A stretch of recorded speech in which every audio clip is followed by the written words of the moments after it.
Party Bharatiya Janata party के इस राजस्थान की अगुवाई करने वाले युवा हृदय सम्राट सांसद भारतीय जनता पार्टी के प्रदेश अध्यक्ष जी परम श्रद्धेय सीपी जी जोशी साहब के साथ जोरदार जय घोष करें। बोलो भारत माता की, भारत माता की वंदे भारत माता की जय, भारत माता की जय,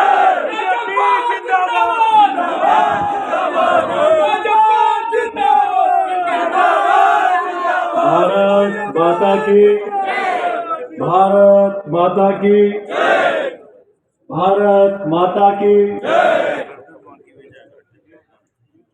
भगवान इंद्रदेव ने थोड़ा ठंडा कर दिया सबको। एक बार दोनों हाथ उठाएं, जयघोष करें। बोलो भारत माता की, भारतीय जनता पार्टी जिंदाबाद, जिंदाबाद जिंदाबाद। आज की इस आक्रोश सभा में हमारे बीच में उपस्थित उदयपुर शहर के जिलाध्यक्ष आदरणीय रविंद्र श्रीमाली जी, देहात के जिलाध्यक्ष आदरणीय चंद्रगुप्त सिंह जी, हम सब के वरिष्ठ नेता श्रद्धेय चपलोद साहब, उदयपुर संभाग के प्रभारी माननीय हेमराज जी, यहाँ के शहर के प्रभारी माननीय बंशीलाल जी, देहात के प्रभारी माननीय सेठिया जी, माननीय महेश जी, यहाँ उपस्थित हमारे विधायक आदरणीय धर्मनाथ जी भाई साहब, हमारे प्रदेश के मंत्री कन्हैया जी, हमारे सहकारिता प्रकोष्ठ के प्रदेश के संयोजक आदरणीय प्रमोद सामर जी, आदरणीय युधिष्ठिर जी भाई साहब, कई बार बगल में कोई बैठा होता तो भूल जाते हैं। उदयपुर स्मार्ट सिटी के स्मार्ट सांसद आदरणीय अर्जुन लाल जी, हमारे लोकप्रिय जिला प्रमुख बहन ममता जी, हमारे विधायक आदरणीय अमृत जी, हमारे बड़े भाई आदरणीय चुनीलाल जी, हमारे महिला मोर्चा के अध्यक्षा आदरणीय अलका जी, पीछे देखूं क्या, हमारे बाबूलाल जी बैठे हैं, फूल सिंह जी बैठे हैं, फूल सिंह जी का नाम ले लूंगा फिर जोरदार नारा लगाओगे। आदरणीय मेयर साहब बैठे हैं, डिप्टी मेयर साहब बैठे हैं, हिम्मत सिंह जी बैठे हैं, हमारे पूर्व जिला ताराचंद जी भाई साहब बैठे हैं, तपस सिंह जी, भंवर सिंह जी, सभी सम्मानित मंच और इस राजस्थान से और उदयपुर जिले से कांग्रेस को उखाड़ फेंकने के लिए संकल्पित यहाँ के सभी देवतुल्य जनता जनार्दन को मैं प्रणाम करता हूँ, अभिनंदन करता हूँ, वंदन करता हूँ।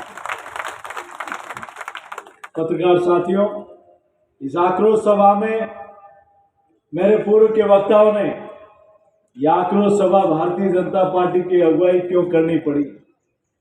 भारतीय जनता पार्टी को जनता की समस्याओं को लेकर पहले ग्राम पंचायत पर, फिर विधानसभा स्तर पर और अब जिला मुख्यालय पर आक्रोश यात्रा और महाघेराव क्यों करना पड़ा। मात्र 1.5 लाख वोटों का अंतर था 2018 के चुनाव में। मात्र 1.5 लाख वोटों की वजह से राजस्थान का किस प्रकार से बेड़ा गर्क राजस्थान में कांग्रेस पार्टी ने किया, जिसकी आप और हम कल्पना नहीं कर सकते। जिन वादों की बुनियाद के आधार पर राजस्थान में जो कांग्रेस पार्टी के लोगों ने अपने मैनिफेस्टो के आधार पर कहा कि हम सरकार में आएंगे तो हम राजस्थान का ये भला करेंगे, हम इस वर्ग के लिए ये करेंगे, हम राजस्थान में सुराज लेकर आएंगे। लेकिन राजस्थान पिछले 4.5 वर्षों से देखता रहा कब सुराज आएगा, कब विकास आएगा, कब हमारा किसान का कर्ज माफ होगा, कब किसी युवा को बेरोजगारी भत्ता मिलेगा, कब बिजली सस्ती होगी, कब इन तारों में बिजली आएगी। ये राजस्थान की जनता इंतजार करती रही। लेकिन 4.5 वर्ष के बाद अचानक से अंतिम समय में हर व्यक्ति को पुण्य याद आते हैं, तो राजस्थान सरकार को भी अपने अंतिम समय में, जब गिनती की सांसें इस सरकार की बची है, गिनती के दिन इस सरकार के बचे हैं, जब इनको लगा कि आपका सब कुछ लुट गया है, हमारी हालत बहुत पतली है। इन्हीं के विधायक इनकी सरकार को कह रहे हैं कि हम जनता के बीच में किस मुंह के से जाएंगे, जिन वादों के आधार पर हम चुन के आए हम जनता में किस मुंह से जाएंगे। इन्हीं के मंत्री कहते हैं कि हमारी यही हालात रहे तो हम फॉर्च्यूनर में बैठने जितने विधायक भी नहीं रहेंगे। इन्हीं के विधायक और वही मंत्री कुछ दिनों पहले कहते हैं कि अब तो हमारी स्थिति स्कूटर पे बैठने लायक हो गई है। इन्हीं के विधायक मुख्यमंत्री जी और इनके मंत्री पर आरोप लगाते हैं कि भ्रष्टाचार का खुला तांडव है, और एक पूर्व मंत्री और वर्तमान विधायक तो इतने क्षुब्ध हो गए जिनकी सुनी नहीं गई, उन्होंने तो उल्टा पत्र लिखना कहा कि ये सरकार इस सीधे पत्र को नहीं सुनती, उल्टा पत्र उनको लिखना पड़ा। जनता के मन में एक आक्रोश, जनता की आवाज, क्योंकि भारतीय जनता पार्टी हमेशा इस जनता को देवतुल्य मानकर जनता की समस्या के लिए, जनता की मांग के लिए भारतीय जनता पार्टी ने बेड़ा उठाया। और मैं आप सबके सामने इतना जरूर कहता हूं कि मुझे कई 7 संभागों में अनेक जिलों में जाने को मौका मिला है। जनता ने कमर कस ली है कि इस वादा खिलाफी करने वाली सरकार को राजस्थान से उखाड़ के फेंकना। अभी राहत कैंप याद आए, जब जनता ने इस सरकार को हमेशा के लिए राहत देने का मन बना लिया, तब गहलोत साहब को राहत कैंप याद आया। इस राहत कैंप की शुरुआत कहां से हुई? अभी कुछ दिनों पहले बिरला ऑडिटोरियम में प्रदेश कांग्रेस कमेटी की बैठक, एक बड़ी बैठक हुई, उसमें एक पीपीटी दिखाई गई। मुझे एक अधिकारी का फोन आया कि साहब इस प्रकार की पीपीटी बताई है, जिसमें कहा गया कि हमें रजिस्ट्रेशन करना है, हमें एहसास कराना है उस गरीब को गरीबी का। जब तक योजनाओं का एहसास नहीं होगा तब तक हमारी योजनाएं लोगों को याद नहीं होगी। बोले हमारे टेंट छोटे पड़ जाने चाहिए, लोगों की व्यवस्था कैसे करेंगे? बोले कोई बात नहीं, लोग भीड़ आने दो, व्यवस्था भी। और इसका आलम यह रहा कि 2 दिन पहले बाड़मेर में 55 में एक व्यक्ति गश खाकर गिर गया और वहीं उसकी मृत्यु हो गई। उस मृत्यु का जिम्मेदार कोई है तो राजस्थान के अशोक गहलोत जिम्मेदार है। आखिर किसको आप में ये समझने की आप और हम सब लोगों को आवश्यकता है। एक तरफ ये कांग्रेस की सरकार है और कांग्रेस के नेता हैं जिन्होंने कहा कि हम सरकार में महंगाई को राहत देंगे, हम राजस्थान में अनेक योजनाएं लेकर आएंगे। लेकिन आप देखिए, जिन योजनाओं का रजिस्ट्रेशन करा रहे हैं, क्या उनकी लिस्ट इनके पास नहीं है क्या? जिन योजनाओं का रजिस्ट्रेशन करा रहे हैं, क्या उन योजनाओं में लाभार्थी को सीधे खाते में नहीं दे सकते हैं क्या? आप योजना सुनिए, आयुष्मान भारत को चिरंजीव भारत में परिवर्तन कर दिया और कल पता लगा कि उज्ज्वला योजना को भी इंदिरा रसोई गैस योजना चालू कर दिया। आदरणीय वसुंधरा जी के शासन में आपने देखा होगा अन्नपूर्णा योजना थी, जिसमें गरीब को मुफ्त में भोजन मिलता था। उन्होंने कई योजना को सरकार में आते ही बंद कर दिया। कुछ महीनों सालों के बाद उस योजना को इंदिरा गांधी रसोई योजना शुरू की।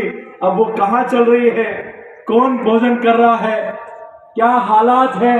अभी कई जगह मैं वीडियो देखता हूं कि कहीं रसोई गैस के उसके ऑटो जो गाड़ी है उसके खराब होगी पड़ी है, कहीं रसोई के ताला लगा हुआ है। कैसे हालात है? और आप ये 500 रुपए का एक झुंझुना,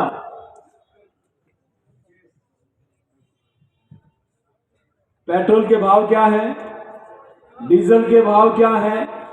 पूरे देश भर में सबसे ज्यादा महंगा पेट्रोल कहीं है तो राजस्थान में है। पूरे देश भर में सबसे महंगा डीजल कहीं है तो राजस्थान में है। पूरे देश भर में सबसे महंगी बिजली कहीं है तो राजस्थान में है। और सबसे महंगा व्हीकल टैक्स कहीं लगता है तो राजस्थान में लगता है। अब आप 8 से 10 रुपया पेट्रोल और डीजल पे महंगा पैसा जेब पे लेते हो। आपकी जेब से 5,000 रुपया निकाल के 5 रुपए पॉकेट में डालने का प्रयास गहलोत साहब कर रहे हो। राजस्थान की जनता सब समझती है। आप महंगाई को, अगर शुरू में आपके मन में होता कि महंगाई को राजस्थान में खत्म करनी है तो जिस प्रकार से गुजरात ने टैक्स कम किया, उत्तर प्रदेश ने टैक्स कम किया, हरियाणा ने टैक्स कम किया, अनेक राज्यों ने टैक्स कम किया और वहां पेट्रोल, डीजल और बिजली को कम करने का प्रयास किया, तो आपने क्यों इतनी महंगी डीजल और पेट्रोल का महंगा भाव राजस्थान में किया था? अब आपको अंतिम समय में पेट्रोल और डीजल और महंगाई की याद आ रही है। आप रसोई गैस, अरे अगर राहत देनी है तो नरेंद्र मोदी जी से सीखिए, जिन्होंने देश भर में बहुत लोगों के बैंक में खाते नहीं थे, लोगों को वहां जाना पड़ता था पॉकेट में 5,000 रुपया लेके, किसी गारंटर को लेके जाना पड़ता था, लेकिन देश के प्रधान सेवक ने कहा कि आपको कहीं जाने की आवश्यकता नहीं है, बैंक आपके पास आएगा और सभी लोगों का, देशवासियों का कोई गारंटर है तो नरेंद्र मोदी है, आपको कहीं जाने की आवश्यकता नहीं है। और उन्होंने लाखों करोड़ों रुपए, लगभग 40 करोड़ लोगों का बैंक में खाता खुलाया। अगर राहत देनी है तो मोदी जी से सीखिए। आज किसान सम्मान निधि का पैसा खाते में आता है कि नहीं आता है? पेंशन का पैसा खाते में आता है कि नहीं आता है? जननी सुरक्षा योजना का पैसा खाते में आता है कि नहीं आता है? प्रधानमंत्री आवास योजना का पैसा खाते में आता है कि नहीं आता है? शौचालय का पैसा खाते में आता है कि नहीं आता है? और ये आयुष्मान योजना जो माननीय मोदी जी ने शुरू की, उसका भी नाम परिवर्तन इन्होंने चिरंजीवी योजना के रूप में किया। आपको आश्चर्य होगा, ये 10 लाख रुपए तक के होर्डिंग लगाए। 4.5 वर्षों में 10 लाख तक का बीमे का लाभ लेने वाले पूरे राजस्थान में 75 लोग हैं। 75।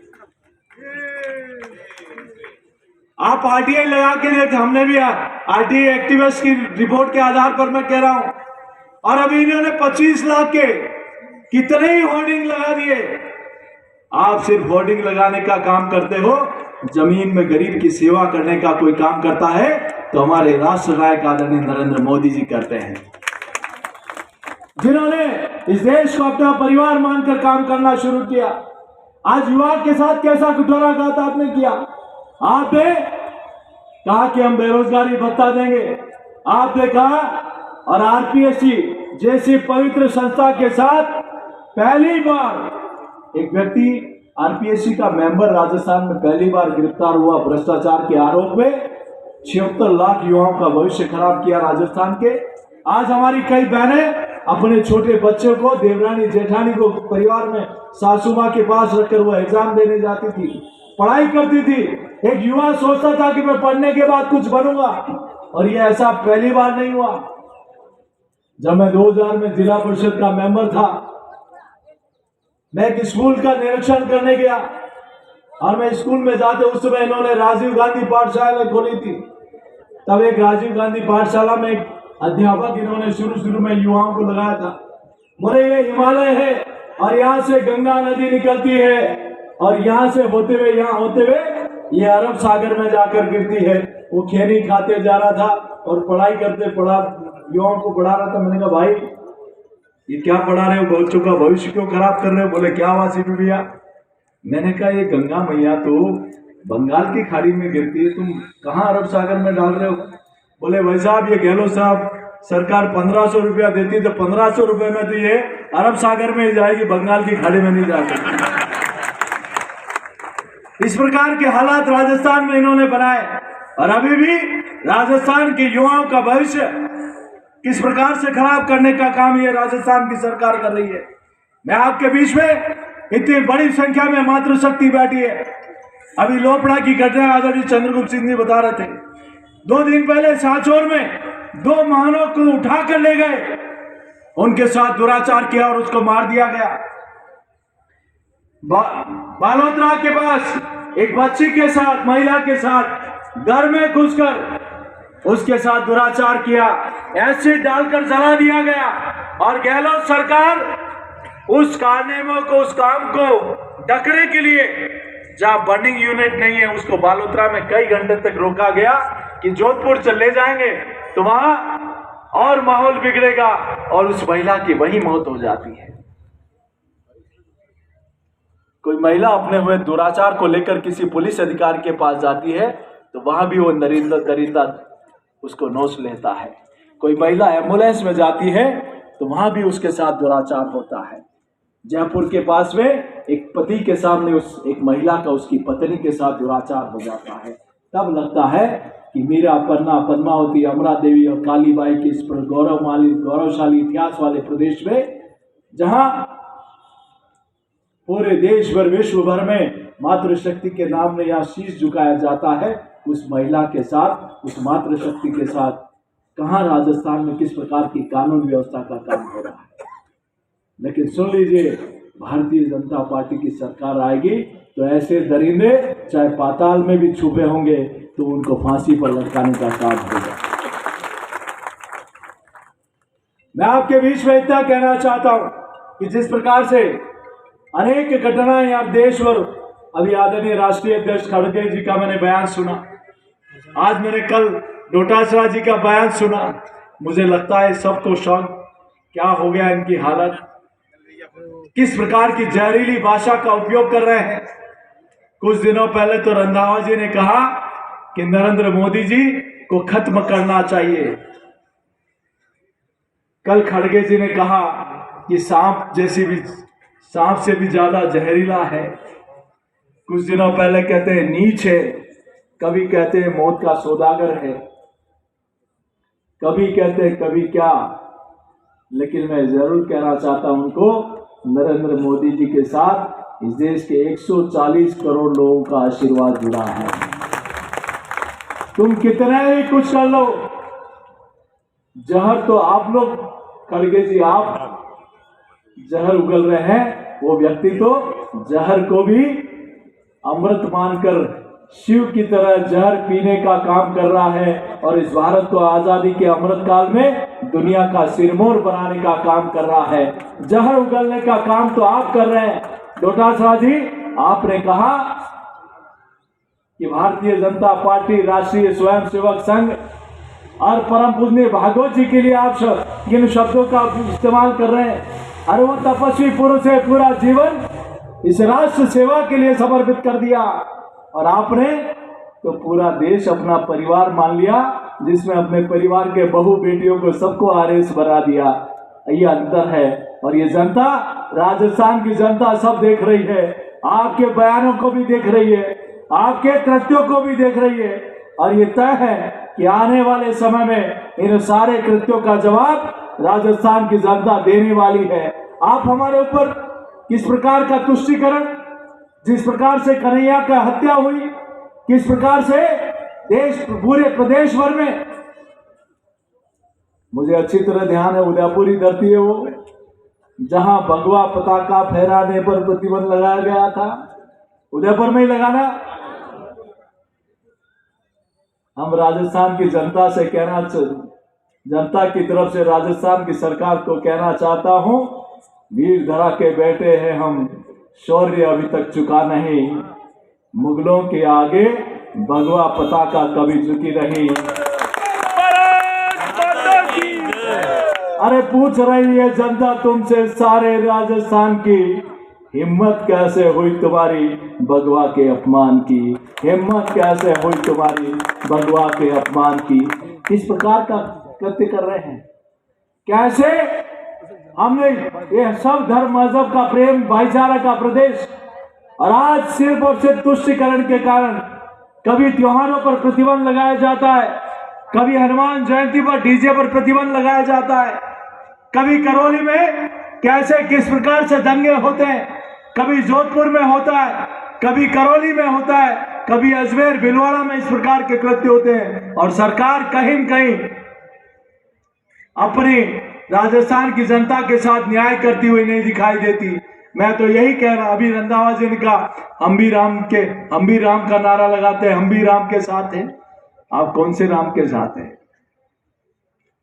उन्हीं प्रभु श्री राम की बात कर रहे हैं जिनमें डॉक्टर मनमोहन सिंह जी की सरकार में सुप्रीम कोर्ट में हलफनामा दायर किया राम सेतु के विषय पर कि राम कभी पैदा नहीं हुए, राम सिर्फ काल्पनिक है, ये जनता सब जानती है।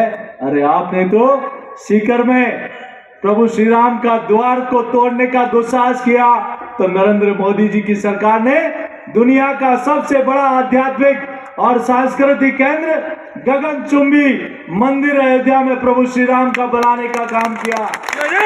ये अंतर राजस्थान की जनता देख रही है। आप किस आधार पर ये बातें कर रहे हो?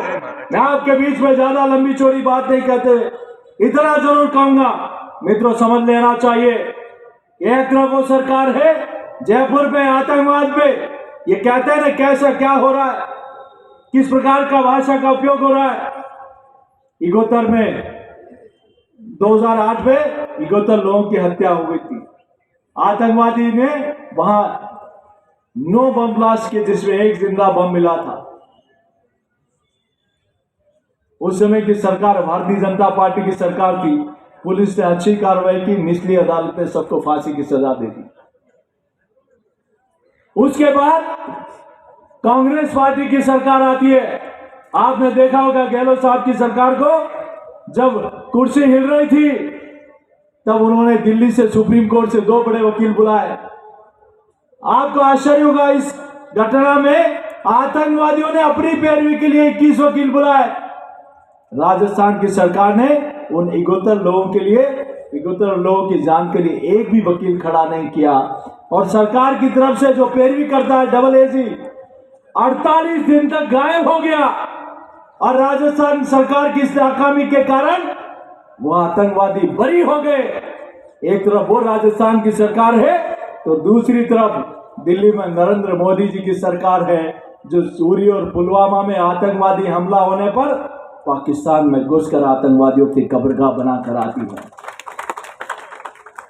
यह अंतर यहाँ पर हम सब लोगों को जनता के बीच में रखने की आवश्यकता, जनता जनार्दन के बीच में। मैं आपके बीच में इतना ही कहते हुए अपनी बात को समाप्त करूंगा कि जिस सरकार ने आप और इस राजस्थान की जनता के साथ धोखा किया, कर्ज माफी करके, अभी बांसवाड़ा की सभा में मेरे पास एक किसान आया कि अशोक गहलोत जी के कहने पर मैंने कर्ज जमा नहीं कराया, अब मेरे जमीन की कुर्की हो रही, बताइए मैं क्या करूं। इतने किसानों की आत्महत्या का जिम्मेदार कौन है? हमारे मेरे पास कई युवा साथी आए। अभी आप लोग सभी किसान बंधु बैठे, मैं भी एक किसान परिवार का हूं। मुझे ध्यान है अर्जुन जी और हम सब लोग पिछले कार्यकाल में आदरणीय नरेंद्र मोदी जी के पास गए थे कि ये गिरदावरी का जो नियम है खराबे का 50% से इसको 33% किया जाए।